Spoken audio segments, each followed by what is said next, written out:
굉장히 또 재밌는 스토리가 있으신 작가 중에 한 분이십니다. 왼쪽은 이제 김한기 화백이 결혼하실 때 사진이고요. 이제 오른쪽 사진은 보면 이제 김한기 화백이 부인 되시는 김양한 여사와 찍은 사진입니다. 그런데 이 김양한 여사의 본명이 있습니다. 본명이 변동림입니다. 그리고요, 이 두 분이 결혼을 할 때 둘 다 재혼이셨어요. 김양한 여사의 첫 번째 결혼했던 상대가 이상입니다. 요절한 천재 시인 이상의 처음 부인이었습니다. 두 분이 뜨거운 사랑에 빠져서 결혼을 했는데 이상이 일본으로 간 후에 얼마 안 돼서 일본에서 요절을 하시게 되죠. 그래서 아픈 마음을 가지고 다시 한국으로 오셨고 그 이후에 어느 정도 세월이 지나서 김한기 화백을 만나서 두 분이 결혼을 하게 됩니다. 김양한 여사, 도대체 어떤 매력이 있을까? 전 그런 생각을 해봤어요. 한 시대의 두 천재를 사로잡은 어떤 매력이 있었을까? 저희가 이런 얘기들을 했었는데 김한기 화백의 일기들을 보면 김양한 여사가 김한기 화백이 작품 활동을 하고 새로운 도전을 하는데 항상 먼저 계기를 마련을 해주었다고 알려져 있습니다. 김한기 화백이 파리에 가게 된 계기도 본인이 먼저 가겠다고 한 게 아닙니다. 김양한 여사가 당신 지금쯤은 파리에 가서 그쪽 문물을 한번 접해야 하지 않겠소? 라고 먼저 제안을 했고요.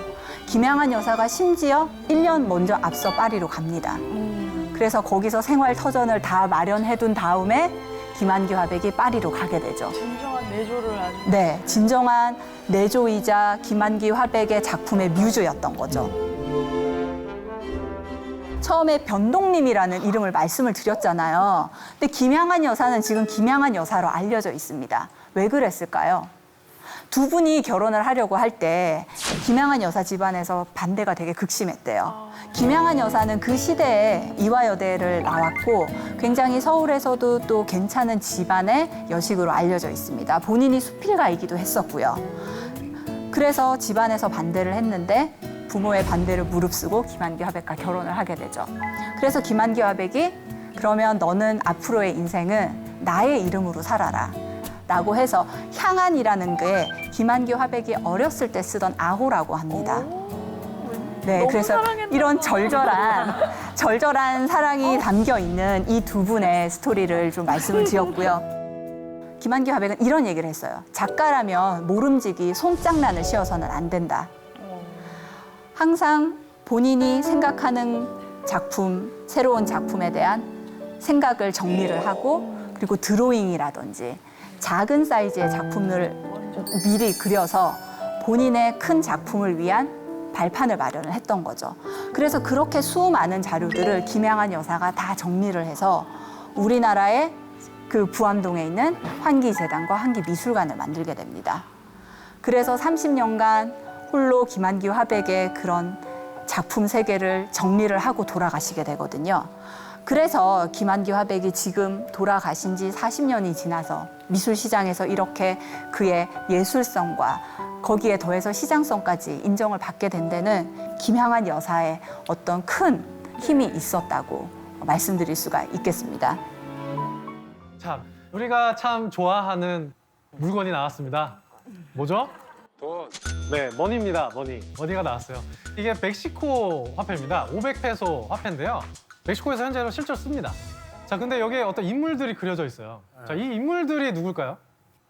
프리다 칼. 아, 맞습니다. 프리다 칼로. 프리다 칼로 아는데 그 뒤에 뚱뚱한 남자는 누굴까요? 두꺼비처럼 생긴 남자.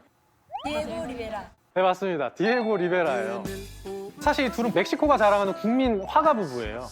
네, 프리다 칼로, 디에고 리베라입니다. 둘의 사랑 이야기는요, 정말 타이 추종을 불허하는 막장 드라마를 씁니다.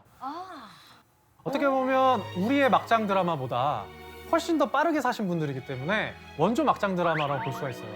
우리 그 막장 드라마 작가님들께서 이미 이 둘의 부부 생활을 알고 계시진 않았을까, 좀 그런 생각도 사실 들기도 하고요.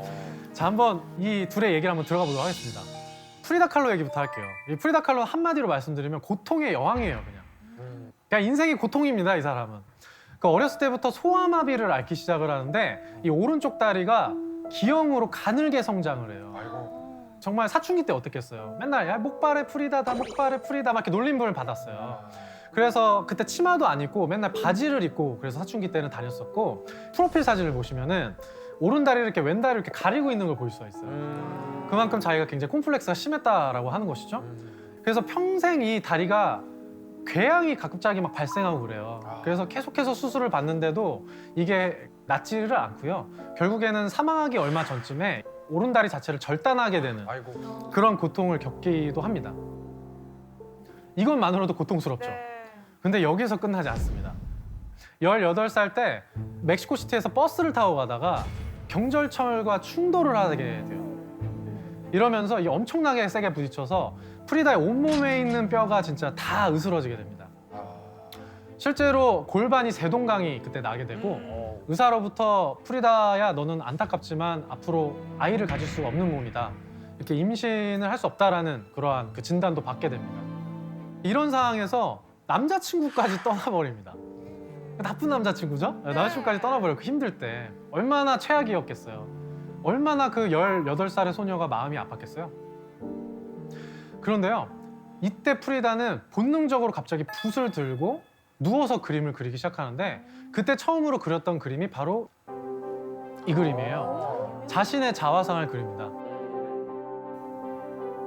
자, 이 그림을 보시면요. 자신의 현재 상황과는 정반대예요. 자신의 육체적 정신적 상황은 최악의 상황인데도 불구하고 이 그림을 보세요. 그런 아픔이 보여지시나요? 아름다워. 전혀 안 보여요. 예. 다한 게 보여. 그렇죠. 나는 육체적으로 지금 붕대를 칠칠 갖고 있는 최악의 상황이지만 내 안에 있는 강인한 영혼과 내 강한 생명력은 지금 이러한 모습과 같다. 나는 반드시 살아나겠다라고 하는 것을 이런 자화상으로 표현을 하고 있는 거죠.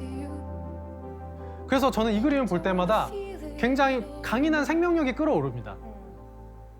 그래서 이 이후에 프리다가 더 이상 고통스럽지 않았으면 좋겠는데 또 고통이 또 발생해요. 프리다가 실제로 이렇게 얘기합니다.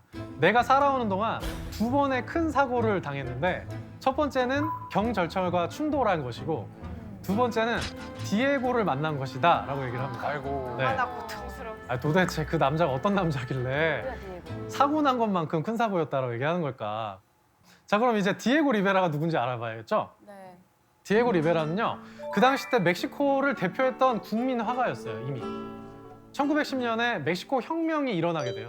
그러면서 국민을 위하는 국민 정부가 멕시코에 생겨나게 됩니다. 그래서 그 이후에 이 멕시코 정부에서는 그 멕시코의 유구한 역사를 국민들한테 알리고 싶었고 앞으로 희망찬 멕시코의 미래를 보여주고 싶었어요. 근데 그 당시 때 문맹률이 굉장히 높았었거든요. 그럼 가장 좋은 방법이 뭐가 있을까요? 그림으로서 바로 보여주는 방법이 있습니다. 그래서 멕시코 시티를 중심으로 해서 벽화 운동을 시작을 하게 돼요. 그때 중심 인물이 돼서 그렸던 사람이 바로 디에고 리베라예요. 그래서 이렇게 화폐에도 찍히게 되는 겁니다. 굉장히 위대한 화가죠? 거장이죠? 근데 이 사람의 사생활을 보면은 두렵네요. 얘기가 달라집니다. 욕을 하시고 싶으실 거예요. 이 디에고 리베라는요, 일단 그 바람기가요, 타의 추종을 불허합니다. 아이고. 일단은 2번의 결혼 전적이 있어요. 결혼 전적이 있을 수도 있는 거죠. 근데 문제는 결혼을 한 다음에 부인이 있는데 그 부인의 친구랑 바람을 펴요.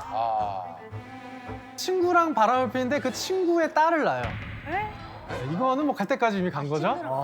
네, 여러분들 막장 드라마에서도 잘 안 나오는 내용이에요. 이거 나오면 그 배우분 시청자분한테 맞아 죽습니다. 그죠? 이제 그런 경우가 있고 두 번째 이제 프리다를 만나서 연애하는 과정도 이미 두 번째 그 부인이랑 결혼을 해서 지내는 상태였어요. 그래서 이혼을 하고 프리다랑 결혼을 합니다. 이 정도의 팩트를 놓고 보면 프리다는 선택하면 안 되는 남자였었어요. 맞아. 그렇지 않습니까?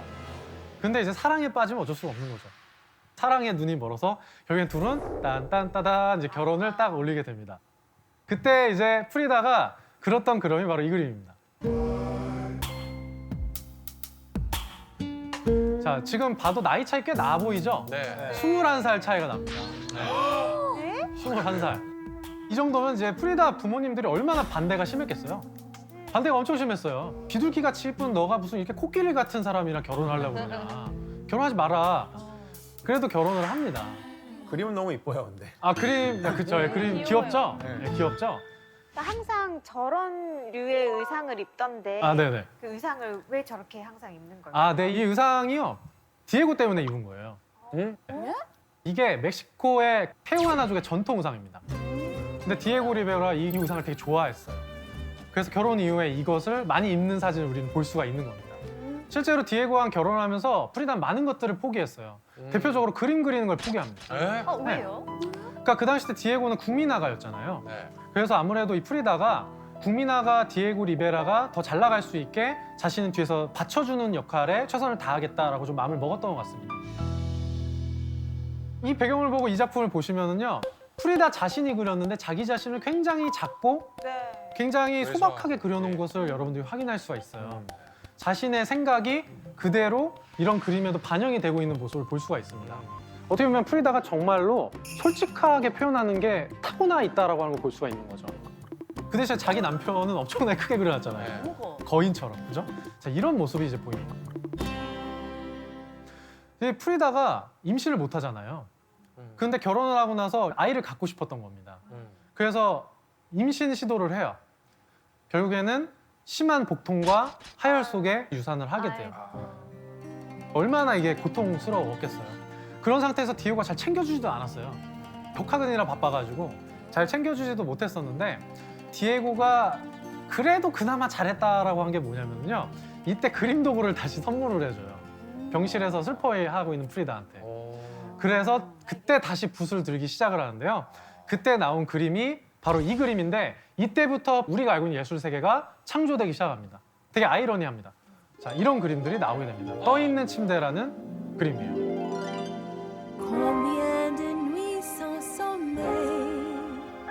너무 슬프다. 네, 이 작품은 따로 뭐 이제 설명할 필요가 없는 겁니다. 그죠? 프리다가 그 당시 때 유산 이후에 있었던 자신의 아픔, 고통, 이런 것들이 그냥 돌직구처럼 느껴지는, 막 이렇게 비비 꼬우면서 말하지 않습니다. 이 프리다는 자신의 시각 언어로 그냥 돌직구를 이렇게 던지는 거예요. 그런 느낌들을 받으실 수 있을 거고, 참 여기까지도 이미 고통의 여왕을 넘어서 여신이 된 것 같이 보입니다. 근데 이 문제는 디에고가 여기서 또 일을 저질러요. 아 왜요? 디에고의 잠자고 있던 바람기가 발동을 하게 됩니다. 그럴 줄 알았어요. 네, 그렇죠. 네, 그럴 줄 알았죠. 이미 예정돼 있잖아요. 네. 바람을 피는데 다른 여자도 아니라요, 프리다의 친여동생과 이제 바람을 피게 되는 거죠. 최악이다, 최악. 아니, 이건 디에고도 문제인데, 프리다 여동생은 도대체 뭐지? 여동생은 뭐지? 여동생은 또 무슨 정신이 박혀 있는 거지, 이런 생각이 드는 거죠. 바람을 피는 시점도요, 프리다가 유산을 하는 그 시점 때 바람을 피고 있었대요. 이거는 이제 갈 때까지 갔다, 정말 막장이다, 이런 생각이 들 수밖에 없는, 정말 이게 사실인가? 사실이에요. 이렇게 살았던 사람입니다. 프리다가 얼마나 고통스러웠을까요, 그죠? 네. 이때 고통의 감정을 이제 들이붓습니다. 화면에 들이부어요. 그래서 이런 작품이 나옵니다. 네. 네. 단지 몇 번 찔렸을 뿐이라는 제목의 그림을 그리게 됩니다.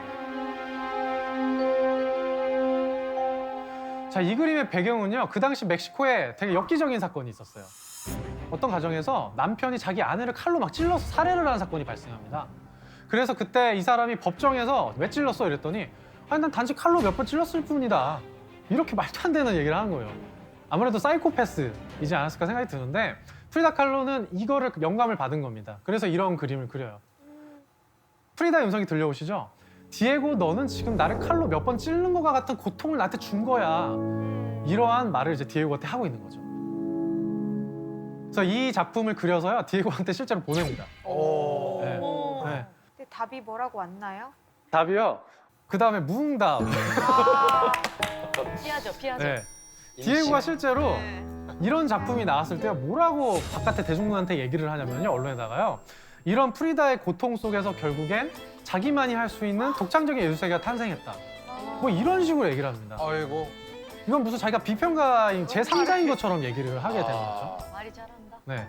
그래서 한 가지만 더 말씀드릴까요? 네. 그 이후에 이런 식으로 얘기해요. 나는 자기가 사랑하는 여자가 있으면 그 사랑하는 여자에게 고통을 주고 싶었대요. 야, 그게 사이코패스 아니에요? 근데 프리다는 자신의 고통을 그렇게 주고 싶었던 여인 중에 한 여인일 뿐이었다라고 이렇게 얘기를 합니다. 뿐이었다. 이 말도 안 되는 이런 단어를 쓰는 거죠. 말이라도 하지 말지. 네, 말이라도 하지 말지. 이방적인 문제예요. 남자들이랑. 그렇죠? 아유.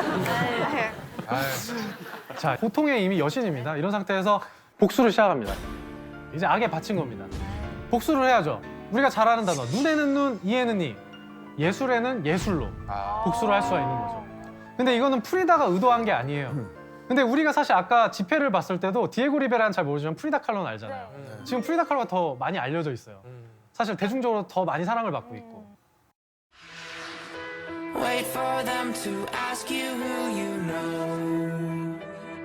Please don't make any sudden moves. You don't know